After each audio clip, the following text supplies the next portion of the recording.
you. Thank you so much. I appreciate that. So just to give you a bit of how we see things throughout Nauset Public Schools right now is that our elementary schools are going to look forward to this upcoming school year and not take on any school choice students.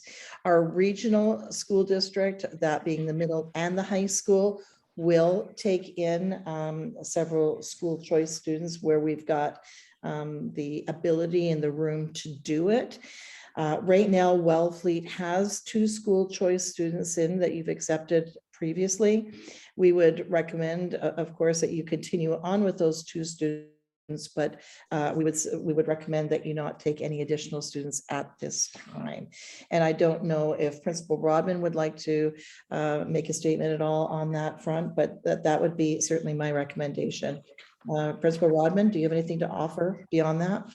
No, I support that decision. I think given the constraints of the size of our rooms and keeping distancing, that we are at a good number right now. We're at 115 students. We had 2 students enter just this week. And there was one summer where 12 students came into the district. They didn't all come to the elementary school.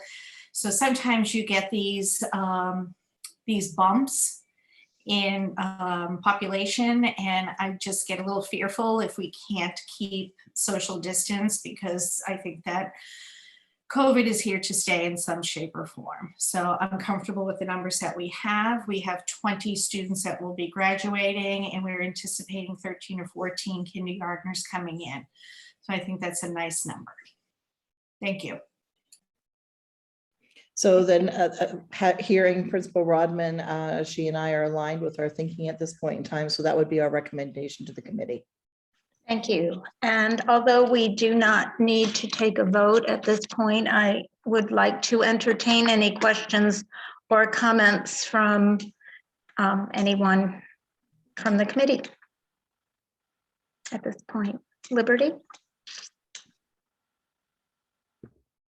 Yeah, I'm just curious, is this something that, I mean, I don't know, this is my first year on school committee. Is this something that we go through every year and redecide? So next year, you know, if numbers are different or whatever, they may change it? That's exactly correct. That's a great question, and you're exactly right.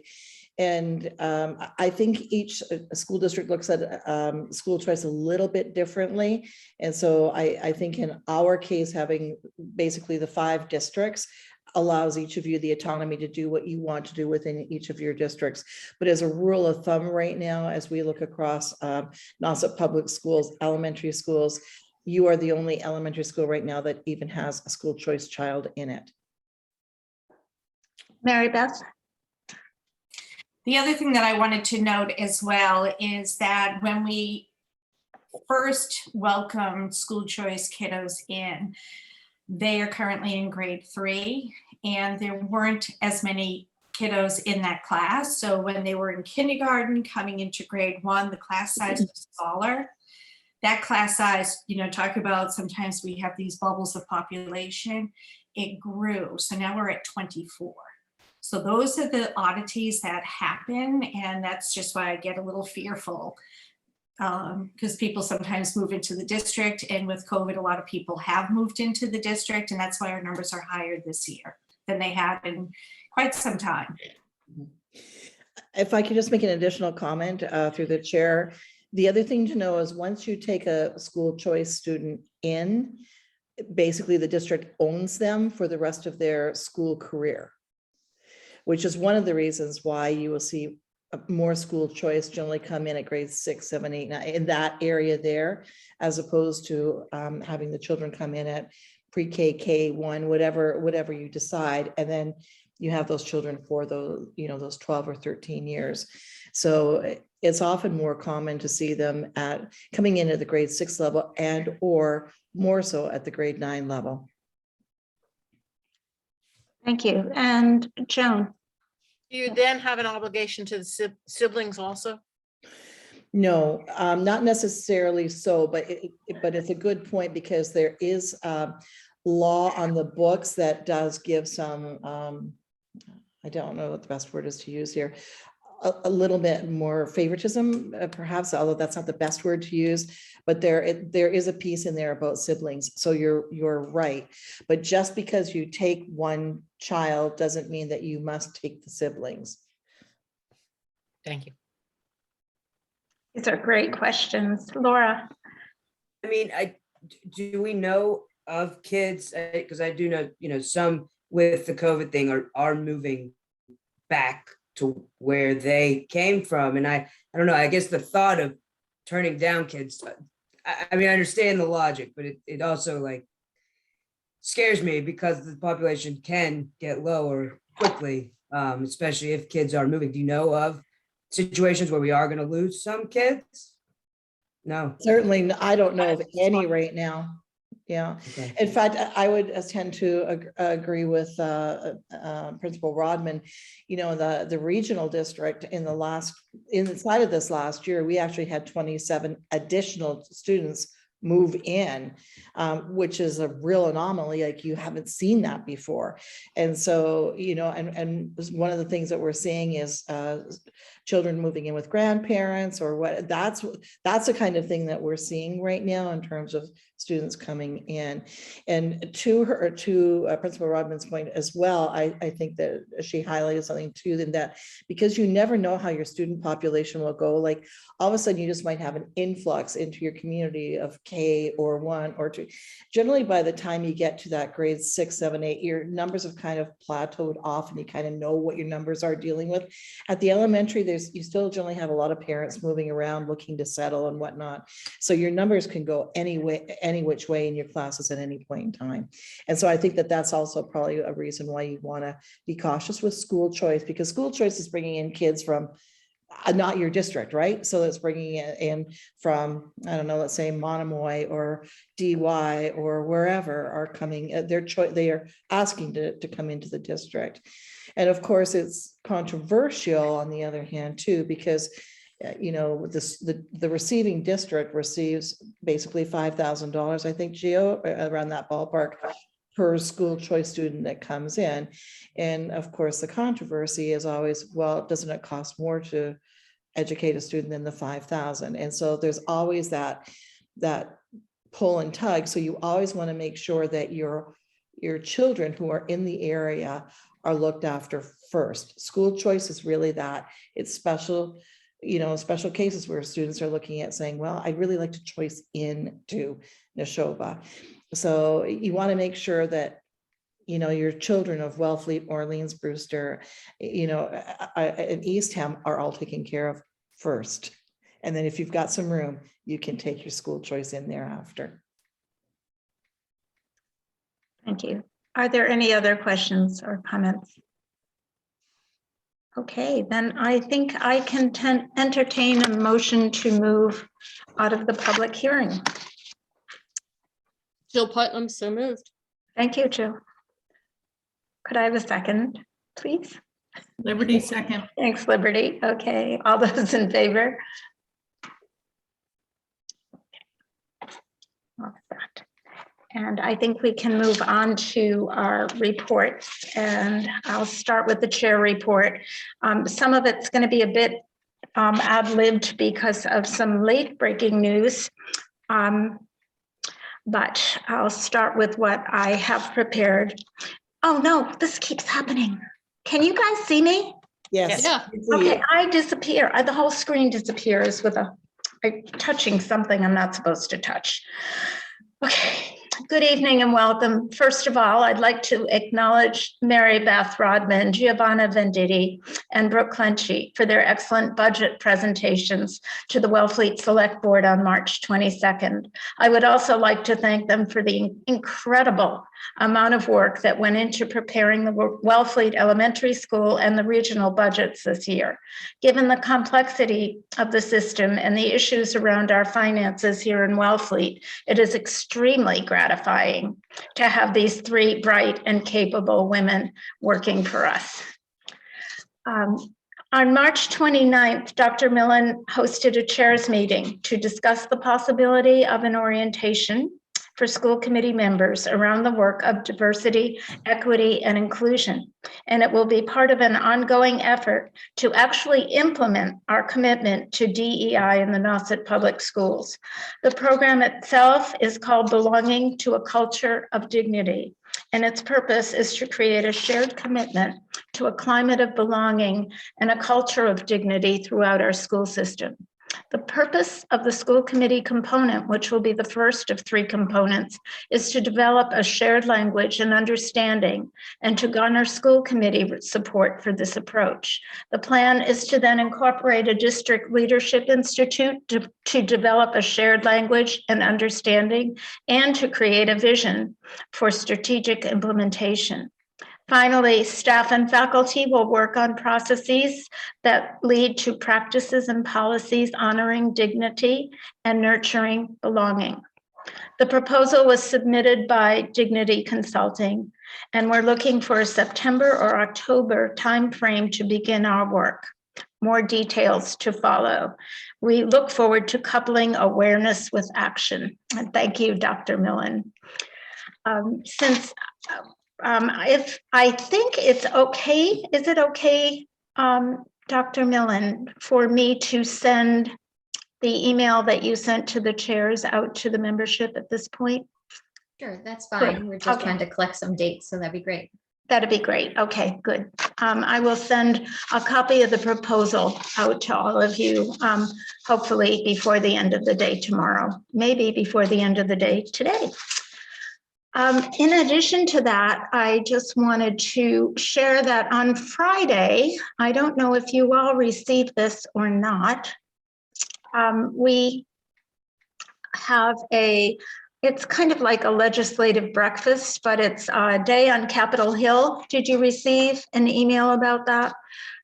It's I think a 3-hour Zoom session with all kinds of speakers. I managed to, in the heat of losing my Zoom meeting, or it looked like I did, I also lost the screen that had that information on it. But in your email, there's a list of speakers, and it's a really good opportunity for school committee members to be heard, but also to be counted as we're talking about the importance of public education and keeping that going. If anybody has any questions about it, I have more details. I actually did register for it. What I found last year is that it's mostly listening. I think there are a few sessions where we are in small groups with the members, our legislative members, which is much more engaging. A lot of it is just listening, so you can multitask as you're being part of this. It's a big commitment time-wise, for sure. And that's all I have in terms of my report. So I would like to ask Mary Beth if you'd like to report in. Yes, thank you so much. Well, I'm happy to report under parent and community involvement that we now have the ability with the updated blueprint to welcome guests and volunteers back into our building. So we have been very busy contacting those folks to see if they're ready, willing, and able to come back in. So I reached out to Virginia Goncalo, who is a Wellfleet resident. And she is somebody who's an educator, retired, and she volunteers in our after-school childcare program. So she, along with one of the Ask staff, would take small groups of kids down to the library for like a little story time together. So that's very sweet. So she's interested in doing such. So she has to go through the query process and everything again. And the Wellfleet Police Department reached out to me about a week and a half ago, asking when they can come back in. So they would like to visit during recesses and lunches. So I reached back out to them. And so we have Lieutenant Matthew McGee. He will be coming in, as well as Dispatcher Selena Austin. So we look forward to their visits. And I was in contact with Spring Beckhorn because she was working with the grade 3 classes. They have already completed their turtle study, and the kiddos will be going to the Audubon on May 24th. So if they end up with more staffing, they'll be able to come into the buildings for the other classes as well. And grades 3, 4, 5 will be partnering again with the Open Space Committee, and Peggy Sagan is the person that is running that educational program. And we're considering running a 6-week after-school enrichment program. So that's something that we've missed. So every year we typically run 3 6-week programs and then a 4-week program at the end of the school year. So we're hoping that we might be able to pull off a 6-week ASEP program before the school year is out. And then the only other thing, I mentioned it earlier, is that we welcomed 2 new students to our school. One was added to our grade 1, another added to grade 5. So we are up to 115 students. Yay! Thank you. That took my breath away. Thanks so much, Mary Beth. It's so great to have such cheery news. Thank you. And Superintendent Clenchey. Great, thank you so much. So I've got a couple of things here that I've listed, and then I've got 2 things that I've added that I want to touch base on too. So thank you to all of you who submitted a survey response to us with regards to setting up some type of a NOSSIT School Committee Professional Development Workshop Series. And so we're hoping to do one before the end of the school year. And then Gio and I have spoken, we're planning on doing probably 2 budget sessions in the early fall so that we can start to try to kind of get the thinking going around, because, you know, some of the language that you only use once a year, you know, and it's always kind of like Gio might use it more in her world, but I sometimes only use it once a year, and that's at budget season. And I know I sent around, I don't know if everybody got it or not, but a glossary of terms that I've kind of worked on over the course of the last couple of years. And we can still continue to add to it. Like Martha had a really good idea. It's something that I see as an evolving document. And if you've come up against terms that you really don't know what they are, reach out and say, hey, can you include this on? And Arlen can put it on that list, and we'll just keep it as an evergreen list that's always growing. So look for something is still before the end of this year, and then 2 budget workshops in the early fall. Before, we're trying to do is before December, and then we're looking to do something different in the end of January on budget too, just so that people feel comfortable with it and have a better understanding of it and the process. So I'm very excited about that. Number 2 kind of ties in with the whole notion of the police. I'm so excited that they're going over to the school during recess and lunch. That's great. And at our level, we're starting regular meetings with actually the 4 community towns and Truro and Provincetown. So very excited to have that. And our first one is going to be April 25th. And we're going to kind of lay out a plan for next school year of what that looks like. So I'm very excited about that. Looking forward to hosting them. We're going to do a little mini lunch. So very excited about that. The COVID update, I'm not going to go through all of that because I think you've seen almost all of that already, and Mary Beth has alluded to that tonight as well. So just know that that's been updated, and you'll also see that we've also come to terms with the memorandum of agreement that we agreed to earlier in the year, and of course that's had to have some changes made as a result of the masking and some of the mitigation strategies changing.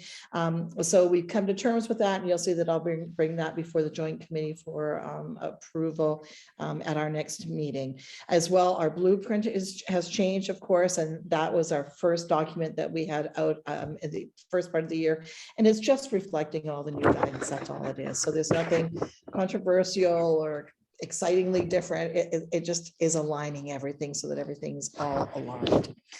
I put in the next section, I called it as general investigations, and I want to kind of go through it, and then I want to speak to it just kind of like openly. And I think it's because it's one of those things, again, that isn't inside of the school committee purview, but I'd like you to know that this happens. And I'm not so sure that everybody does know that this is kind of the process that we take. So I just kind of want to go through this. So general investigations for schools are pretty regular and pretty frequently, quite frankly. It's a common practice for schools and for central office.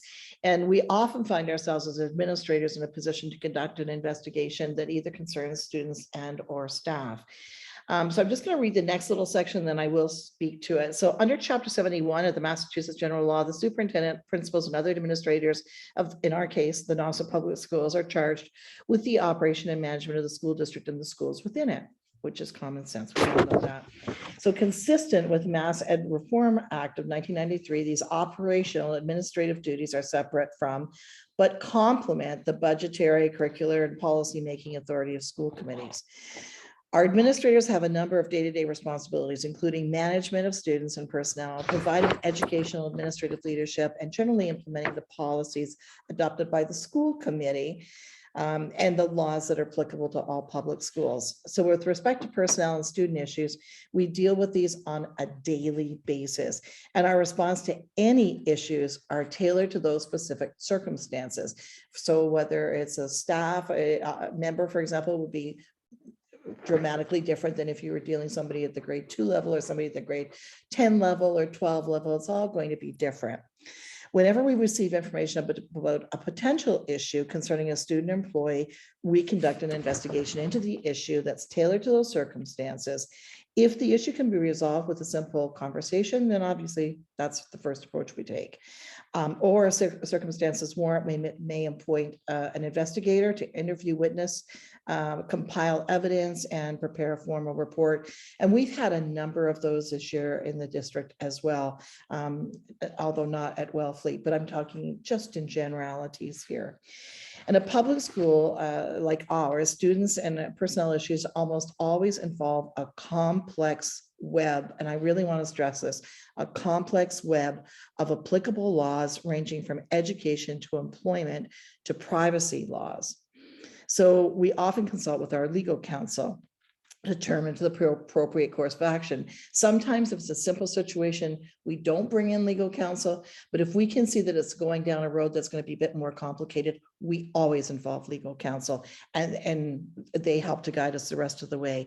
In most cases, the circumstances do not warrant the involvement of the school committee, but I want to assure you that our administrators always strive to take the course of action that we deem appropriate to ensure that the district is meeting its legal obligations and that all individuals involved receive whatever process is due. So basically, just to say that for us, we regularly and routinely do investigations across the district because all kinds of things come our way. And I think that sometimes people think that that's something that should be out in public, and it isn't, and it can't be. So we can't talk about it. And I think that sometimes people think, well, you're just hiding something. No, we can't talk about it. And so for obvious reasons, and privacy, of course, is the biggest, right? Everybody deserves their privacy, whether it's a student, a staff member, and or by law. We can't talk about it. So I just wanted to put that out there, and I'm going to do this at each of our school committee meetings just to make sure that it's right across the board, that everybody knows this is common practice for us. This is what we do. We do receive training in it. And like I say, if we see ourselves going down a different road, we always get legal counsel involved. So that's that about general investigations. And certainly after, if you want to ask questions, feel free to. I want to just speak for half a minute about Day on the Hill. I know, Martha, you brought that up. You know, when we would do Day on the Hill pre-COVID, it was an exciting day. If we go back to that post-COVID, I couldn't encourage you enough to take in the day. It is cool. It is really something to take in. I haven't attended through the Zoom. You know, I know, Martha, you were saying that you took that in. I found it to be really valuable, and for a superintendent, but it's really not intended for superintendents. It's intended for school committee members. And it's just a really amazing day. I mean, there's a lot of interaction with different students, with different networking abilities and opportunities. And they, you know, it's just something about sitting in Gardner Auditorium and listening to things. And it's just, if you get a chance, as soon as it gets back, I'm sure next year, if it gets back to being in person, do try to take it in, because it is really a fascinating event. Even still, with it being on Zoom, I would still try to take in a piece of it if you can, because it is interesting. The only final thing for me too is I also want to give a shout out to Wellfleet, to your municipal leadership, and to everyone involved in the meetings. We just really enjoy working with your municipal leadership, and I think Jill would be fair to say that I think we're very grateful to the leadership in Wellfleet, and are most appreciative and most respectful. And thank you to everyone involved in our budget process. It was a tough budget season. There's no two ways about it. It was a tough budget season, but I feel very good about where we landed. I think it's fair, reasonable, equitable, and there's some realistic numbers that are in there. So that's, it's kind of where we're at right now. So I feel good about the end product. And Gio and her team just did amazing work. Mary Beth, you were amazing. So thank you so much to everyone on that from my heart too. So that's it. Open to questions. That was a long one. Sorry, I didn't mean it to be so long.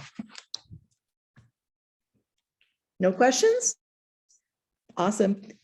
Thank you, Martha. You're welcome. Okay. We are actually ready for Chrissy. Would you Hi, good evening. give us the preschool tuition update? Yes, so I'm excited to present to you. We have a couple proposals and changes. I'm just going to share my screen if that's okay. Are you all able to see that? Are you able to see the slides? Yes. Okay, so these are just a couple of pictures so you can see the integrated model. We service kids, preschoolers ages 3 to 5 from all 4 communities, with and without disabilities. The integrated model, if you're not familiar with, we service children both with and without disabilities. Inclusion is the optimal method of how we teach students with disabilities. And of course, those without. Our programs offer a rich language-based curriculum. We use tools of the mind, creative learning, social thinking are among just a few of some of the curriculums that staff are implementing. And we have a strong commitment to ensuring that these children develop the skills to be successful in their community, and at this age develop friendships, self-control, and all those things. So next year we're proposing that we have 3 sections of full day classes, and this is a different model than what we have currently. So we would have, the school day would be 7:45 to 2 p.m. It would offer 8 preschool models. So the ratio of integrated preschool is that we have one more typical peer than we do students with disabilities in that classroom. So that's where you'll see we have 8 peer preschool models, and then we have 7 students that receive special education. And that's the combination in one class. So that would be times 3 sections, which would give us a total of those 24 students. The 2 sections of the half-day program is currently what we offer right now.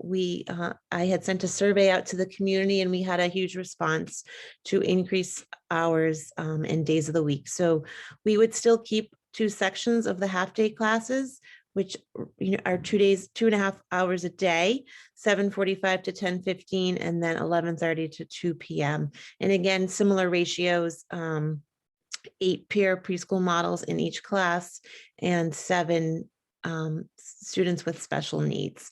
So that's where we have that total of 16 and 14 for the 2 sections. So what our classes look like is we have a certified teacher in each class. We have 2 educational assistants in each class, and that can change depending on if a child needs a one-to-one, we may have more. We have therapeutic supports provided by a certified speech and language pathologist, occupational therapist, physical therapist, and this year we brought in a board certified behavior analysis, a BCBA, who helps consult and implement programming for some of our students that require those services. We have developmentally appropriate screening for all preschool students, both with and without disabilities. We progress monitor all students with and without disabilities. And then this is I wanted you to kind of get a feel for what happens in the school day.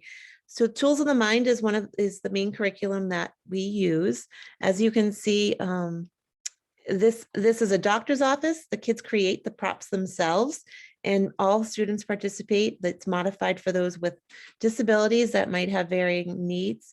This is the prescription center. I'm not sure if you can see where my arrow is pointing, but this is the prescription where they were making their prescriptions. This is the doctor's office where they were taking names and numbers. In the bottom left, you'll see their babies. So that was the nursery in the medical theme unit. This is the nursery where they were given baths and changing. And then you can see that there are the names where they are assigned roles. And this is all part of the curriculum. Like I said, the students make the props themselves. There's a lot of collaborative problem solving. And then lastly, transportation is provided from home to school at no cost. For students with special education needs, and that's per state and federal special education regulations. And for peer models, students, families bring them to and from. So the finale is the full day tuition proposal for next school year for the 10 months for full-time, full day, 5 days a week, $4,000 for the year, which would break it down to $400 a month, which would break it down to $20 per day for families. We, of course, take all the vouchers, the childcare vouchers that Wellfleet, Eastham, Orleans offer, and Brewster. Right now, we have some families accessing the Brewster Bailey Boyd grant. The half-day tuition is currently $1,600 for the year, and we propose that that remains the same. We do have sliding scale for all families, so that's something that we consistently implement. We also, students that receive special education services do not have any fees. And then lastly, this is a little mix of some of our kids with and without disabilities. As you can see, this little one's, she just came into us. She's learning how to walk. She receives a lot of support. This is a student learning during concept time. The classrooms have classroom helpers. We are really lucky that at one of the schools, we have Spanish being taught to the preschoolers. So here they are learning how to be a cat and learning all the animal words in Spanish, and the kids love it. It's really great immersion. Here you'll see a little girl in her walker. She's, again, another student with disabilities who's gets to have a weather helper job. So all students are treated, equal. Snack time, and then there's another little one getting physical therapy. So I just thought it'd be nice for everyone to kind of get a snapshot of what a day in preschool is like. So I'm happy to answer any questions. I hope that was covered enough. I'm happy to explain further. Do we have any questions or comments? I can't stop smiling. Yeah. I'm so happy that there's some full day programs, because when we were considering a preschool, universal preschool, that was one of the issues that kept coming up, is that the integrated day didn't have a full-time program. So this is wonderful news. Yes, and we heard a lot from families, and we really wanted to listen to them and provide and be accessible to everybody. That's great news. Awesome. Does anybody else have any questions or comments? Or Mary Beth? Chrissy, I think it's amazing. Thank you for that. The half-day program, will that still be 4 days, Monday through Thursday? Yes, it will. The half day will still be 4 days. Thank you. You're welcome. Any other questions, comments? Okay, thank you so much, Chrissy. That is the best news ever. I really Well, I good. just have to add one more thing. The response has been phenomenal. So we actually have many applicants this year. Fantastic. This is exciting. Great news. Super. Okay. I think we're ready for Geo. Good afternoon, Martha. Let's go directly to page 9 of the expenditure report, please. The prior month balance, we had a balance of $103,839. We spent or encumbered $8,585, leaving a balance of $95,254. There were expenditures in various line items. I'm just going to identify the line items that had expenditures over $1,000 since last month's reporting.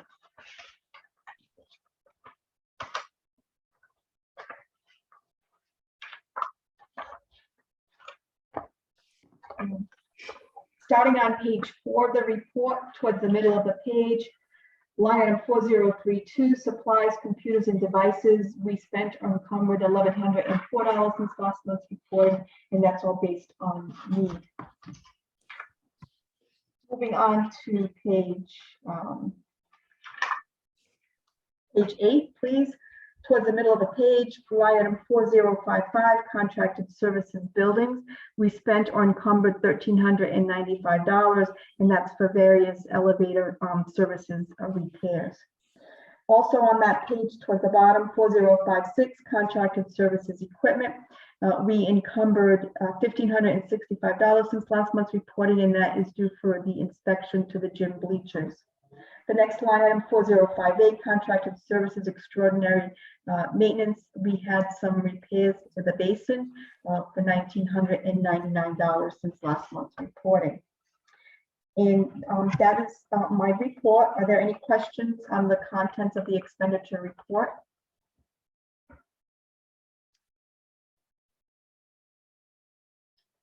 During our meeting with the Board of Selectmen, the subject of OPEB came up, and that pertains to other post-employment benefits for employees when they leave the district and retire.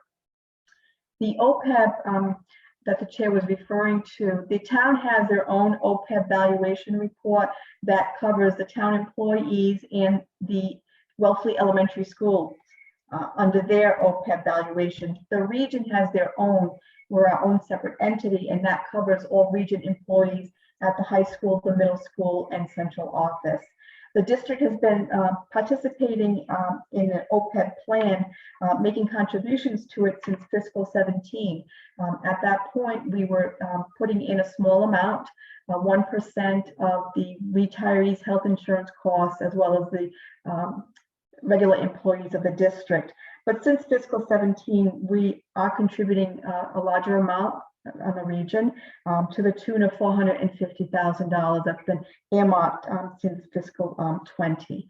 So that's where we are with the OPEB as it pertains to the region during our meeting with the select board. Any questions on the OPEB?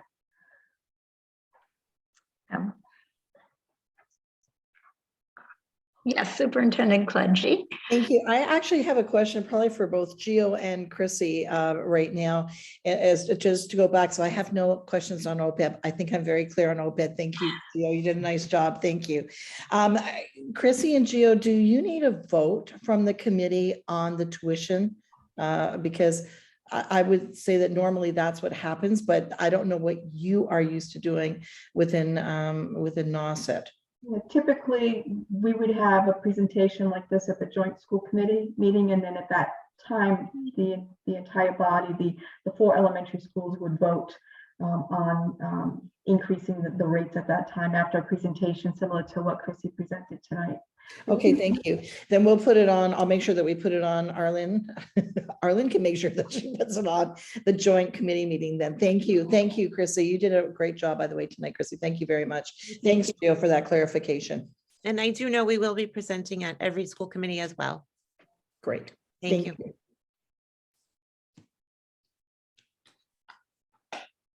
And Gio, are you finished? That's it. Yeah. Unless you have some questions for me. No. That's the report. Does anyone else have any questions for Giovanna? No, thank you so much. And I think now we can move on to reports, and we begin with Cape Cod Collaborative.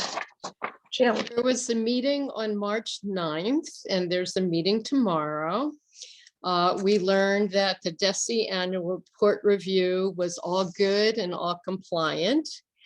We voted on the school calendar. Waypoint, which is the alternative high school.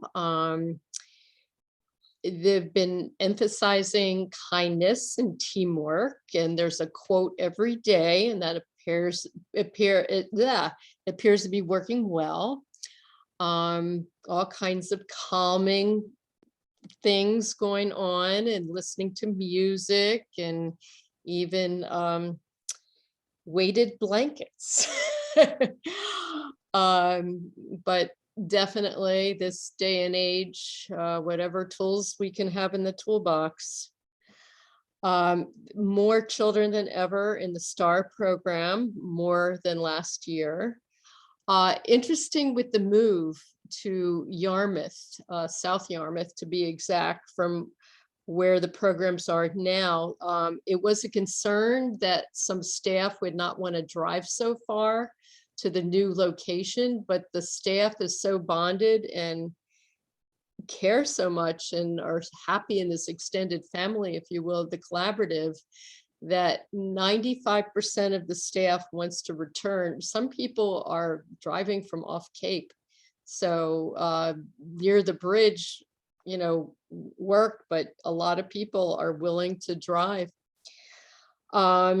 Playground fundraising, that's going on as well for the collaborative.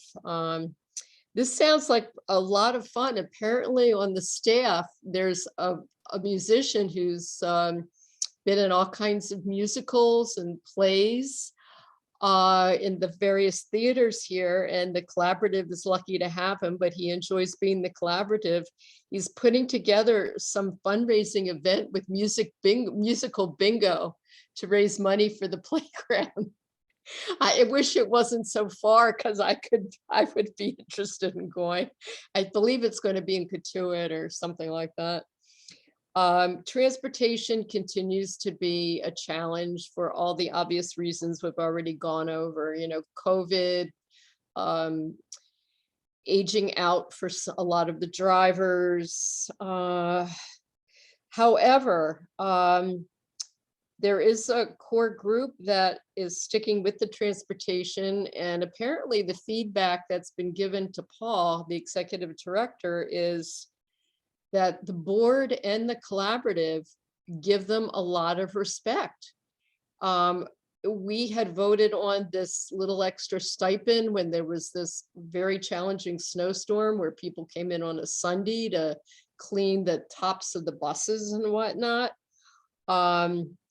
We did gift them with, oh gosh, I forget what supermarket, but it's some sort of gift card in appreciation of their hard work. So it's interesting that it wasn't, oh, you gave us a couple of dollars raise. It was the respect that we give them.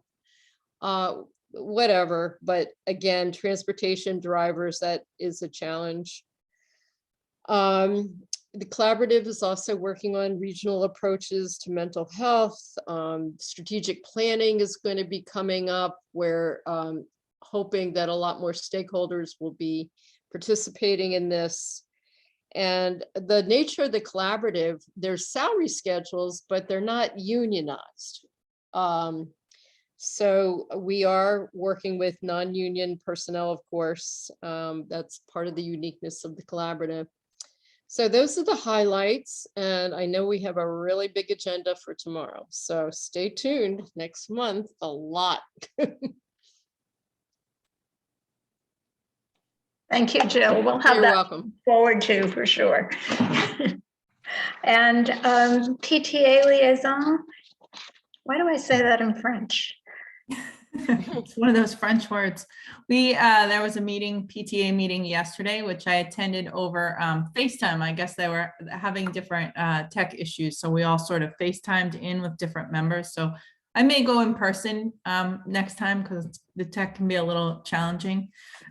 Mary Beth, right? Like, that was tough. But it was great. They pulled it off. It was great.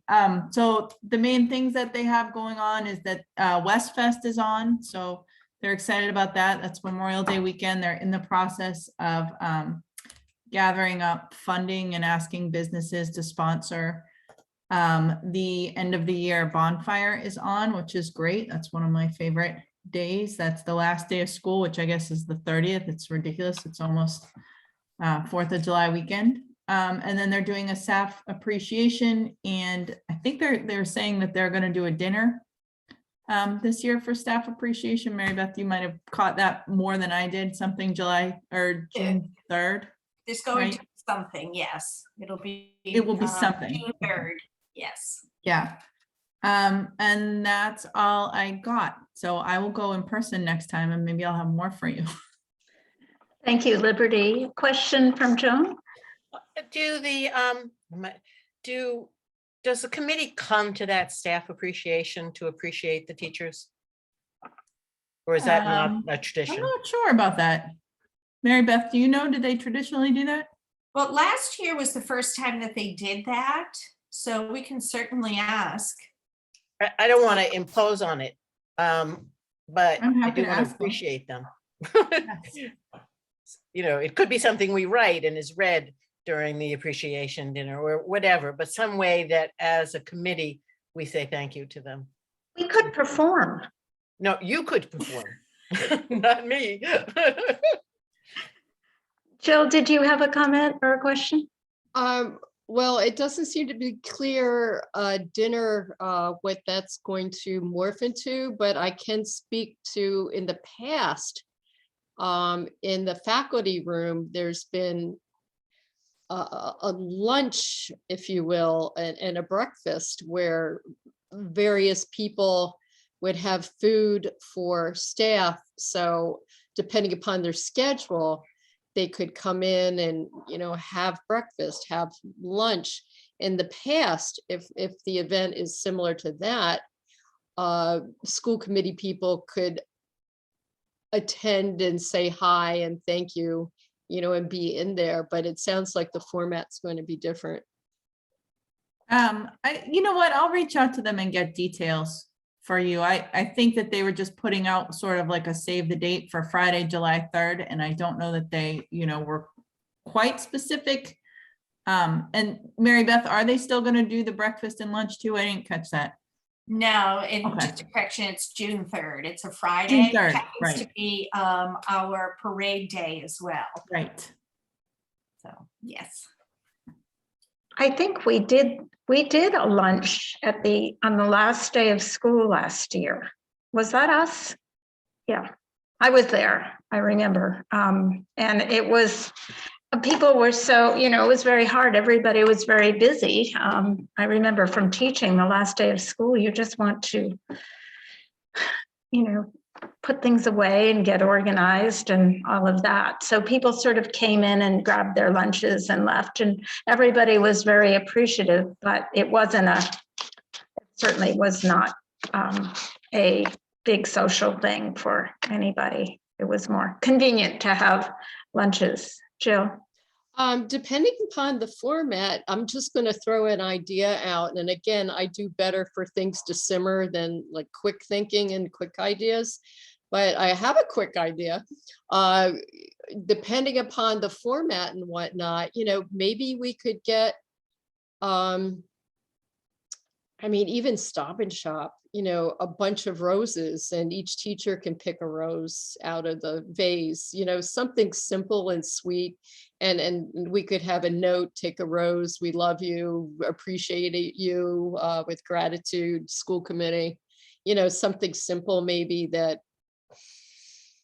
But I do like the idea, something from the school committee in recognition to the teachers. So I guess we'll stay on pause and see what this develops into. That's a good idea. Let's think about it, and maybe we can talk about it at our next meeting, if I remember to put that on the agenda. I'm writing it down. But I think it's important for us to acknowledge everything that the faculty, the staff and faculty have done, certainly over the last 2 years, above and beyond anything, you know, we can imagine, you know, teaching double classes because there are no substitutes, just everything. They certainly deserve our more than our respect at this point. sure. So we can discuss that, be thinking about it. Any other comments or questions about that? Thank you, Liberty. Moving on, Joan, Behavioral Health Task Force. So that did not happen this month, April, but will be on the 23rd of May at 3:15. So I'll report. Okay, on that thank you. one. Thank you.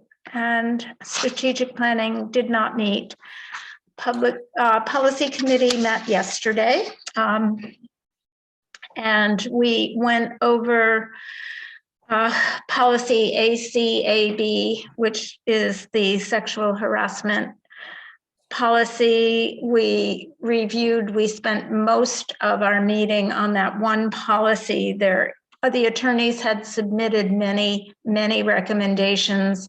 Most of them we understood and agreed with, but we had some concerns about some of the other suggestions. So we entered our concerns, and we'll be sending that back, I guess, to the attorney for more judgments. And we will be spending our next meeting discussing that.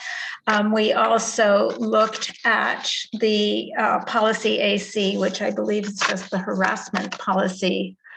And that one, as we saw it, there were no recommendations at this point from legal, and it looked pretty good to us at this point. So we looked at it. Nobody had any serious comments to make. We will get back to talking about email policy, which is actually electronic messaging policy next month as well. So that's where we stand. A lot of what Brooke was speaking about today did come up in our policy meeting yesterday. So we're all communicating on that for sure.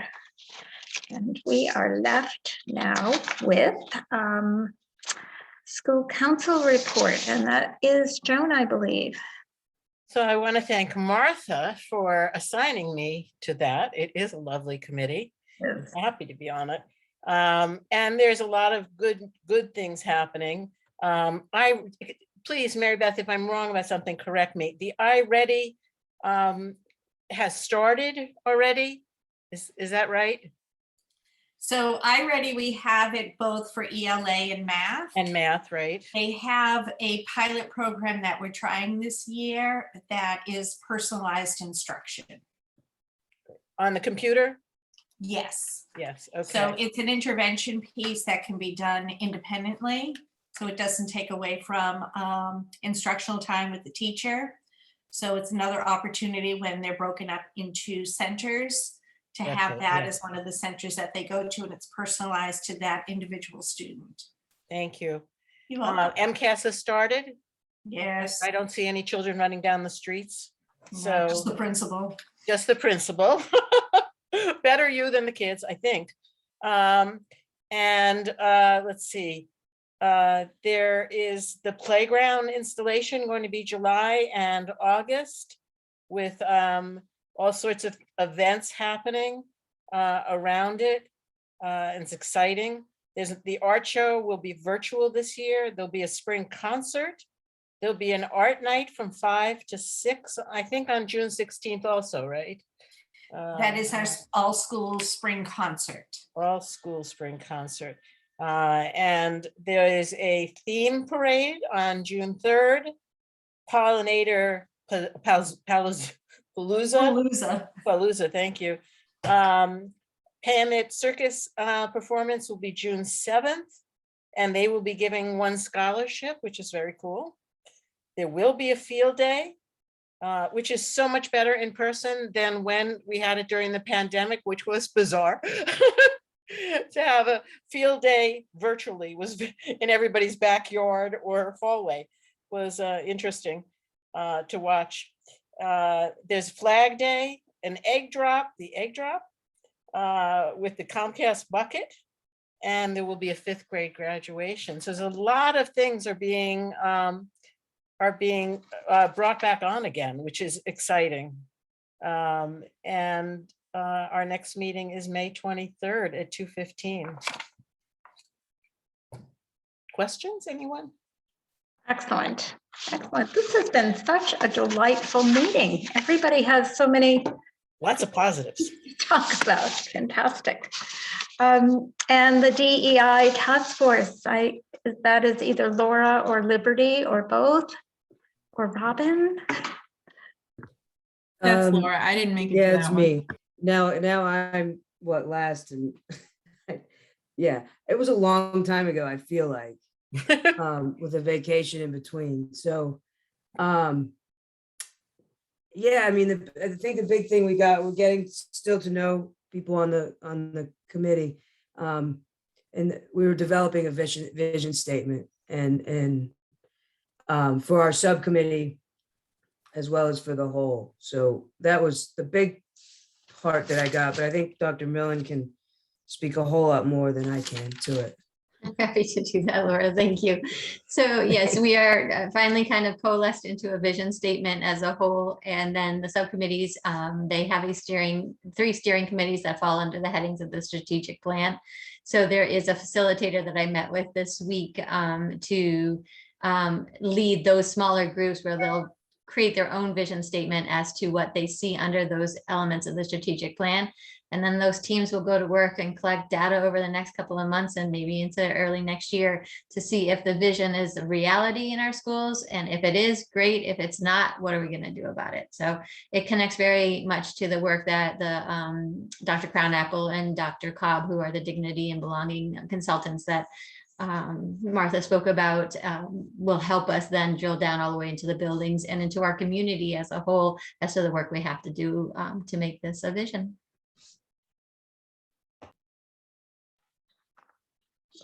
Any questions or comments, additions? And now, future agenda items besides roses or something for staff and faculty. Joan? I don't know if this is opening Pandora's box or not. And since I haven't been elected yet, it may be that I'm the wrong person to say this.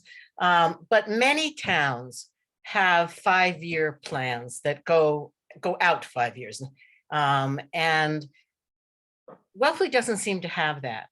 And I wonder what role the committee, as an agenda item, what role the committee would or would not like to play in that, because we have an older building, we have expenses coming up, as Mary Beth knows, that we haven't probably had in the past number of years.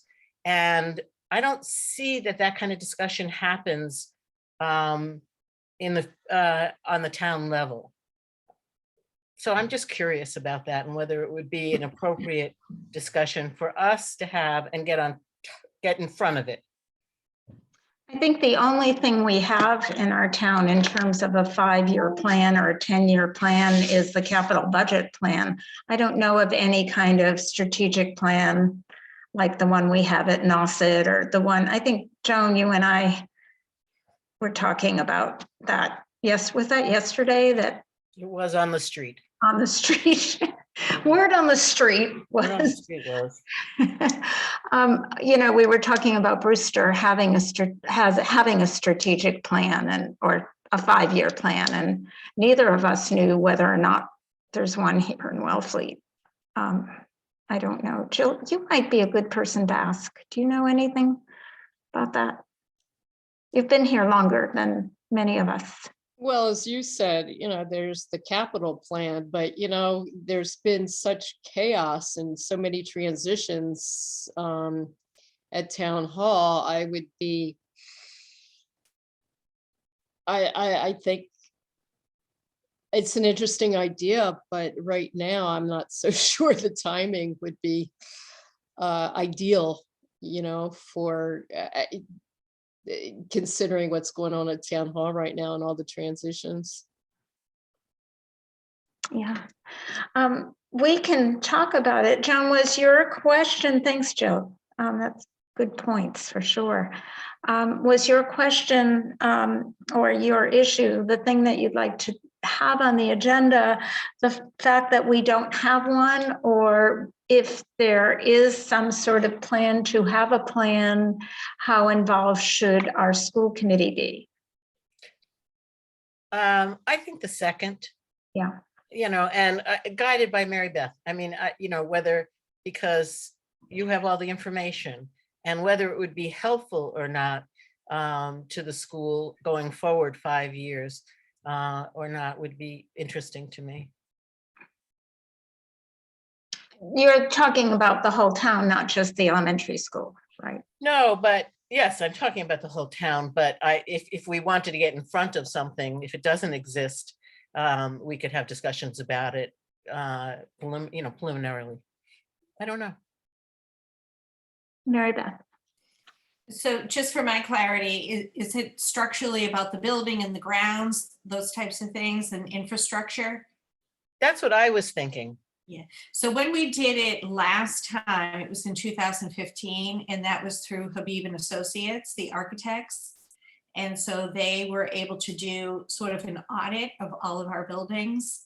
And then after they did their work, and Giovanna might be able to speak to it more clearly than I can, they come out with a document that lets us know and helps guide us with our our capital improvement plan, to know what things need to be addressed immediately, what needs to be addressed over the next 3 years, 5 years, 10 years, et cetera, and with projected costs. And with that, the longer it goes out, you add 3.5% to that cost. So that's how we got from a playground of $250,000 to a playground of $385,000 because time had passed. So that's what I had experience with. The other thing that we did my first year coming in was Sky Cole had done a visioning process, but that was for the school itself. And that was more not about infrastructure, but the culture of the school, if you will. Mm-hmm. So those are my lenses. And like I said, the document that was created by the architects is what I use for building the capital budget with Giovanna and with Brooke. So that just goes forward. It's still an active document. It is, I think it's an active document for 10 years. Okay, so that helps. Thank you. You're welcome. Thank you.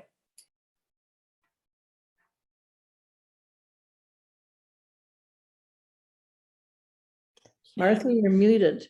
Oh, There you go. If you had heard me, you would have heard me say I'm muted, but is that okay? Or Yes. you think- Yeah, All right. I think it's covered. Yeah, it Okay, answers my great, question. Great. Anybody else? Any agenda items? Okay. If you come up with any, I say this every month, feel free to send them on to us because, we like to keep busy. Right? Before I close, would anyone like me to, I am going to forward the letter that I received from Robin today, which pretty much summarized what our chairs meeting what we came up with last week. I will forward that to all of you. Would anyone like also a forwarding of the information about Day on the Hill? Okay. All right. I'll just send it to all of you then. Okay. I think I got it, but you can send it to me. You too. did, but I'll send it again. You've been in Iceland. Who knows? Double check my emails. Okay. All right. Well, I guess we can have a motion. Oh, no, we have to approve minutes. So, Mary Beth? I would just like to amend under the FY23 Wellfleet Elementary School budget public hearing. So it's the second sentence and where it starts a reduction from FY22. If we could just change that to a negative $6,175. And then that would be a negative 0.22% and not the 0.34%. Okay. Thank you. Arlen, do you have that? Of course you do. And you're muted. I saw you nod. Yes, I have it. Thank you. Okay, great. Okay, any comments on that? Do I have a motion to approve the minutes as amended? Jill Putnam, so moved. Thank you, Jill. Second? Liberty Shilp, second. Okay, and all those in favor?